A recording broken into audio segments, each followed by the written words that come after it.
Hello friends, welcome to சஷ்டிகெல்லாம். சஷ்டிகெல்லாம் channel நீங்கள் இப்போ தான் முதல் தடவை பார்க்குறீங்க அப்படின்னா மறக்காமல் சப்ஸ்கிரைப் பண்ணிக்கோங்க. அப்படியே அந்த பெல் பட்டனை கிளிக் பண்ணிக்கோங்க. வாங்க வீடியோக்குள்ளே போகலாம். இன்றைக்கி எங்கள் வீட்டில் மொச்சை குழம்பு தான் வைக்க போகிறேன். நான் அது எப்படி செஞ்சேன்னு சொல்லி காட்டுறேன் வாங்க.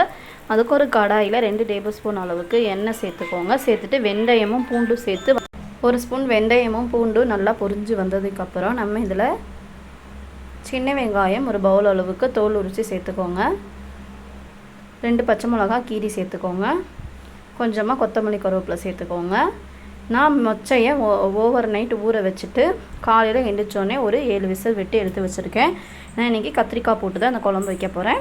தக்காளி நறுக்கி வச்சுருக்கேன். கொஞ்சமாக புளி ஊற வச்சுருக்கேன். இப்போ வெங்காயம் வதங்கி வந்ததுக்கப்புறம் நம்ம நறுக்கி வச்சுருக்க தக்காளி இதோடு சேர்த்து வதக்கிக்கலாம்.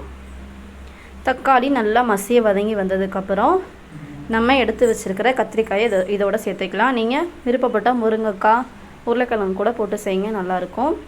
இப்போ கத்திரிக்காய்க்கு தேவையான அளவு உப்பு சேர்த்துக்கோங்க. 1/2 டீஸ்பூன் மஞ்சள் தூள் சேர்த்துக்கோங்க. இந்த வெங்காயம் தக்காளியோட கத்திரிக்காய் நல்லா ஒன்று சேர்ந்து வர மாதிரி கலரி விட்டுக்கோங்க.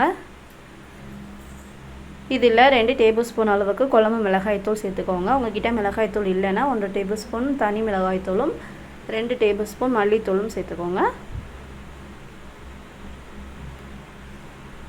நான் 2 டேபிள் ஸ்பூன் அளவுக்கு குழம்பு மிளகாய்த்தூள் சேர்த்துருக்கேன்.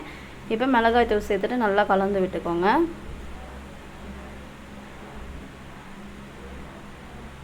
மசாலா எல்லா காயிலையும் பிடிக்கிற மாதிரி நல்லா கலந்துக்கோங்க. இப்போ நம்ம கரைச்சி வச்சுக்கிற புளி இதோடு சேர்த்துட்டு தேவையான அளவு தண்ணி ஊற்றி மசாலாவோட பச்சை வாசனை போகிற அளவுக்கு நல்லா கொதிக்க வச்சுக்கோங்க. இப்போ காய் நல்லா வெந்து வந்ததுக்கப்புறம் நம்ம எடுத்து வச்சுக்கிற மொச்சையும் இதோட சேர்த்துக்கலாம். நீங்கள் மொச்சை வேக வைக்கும் போதே மொச்சைக்கு தேவையான அளவு மட்டும் உப்பு சேர்த்துக்கோங்க.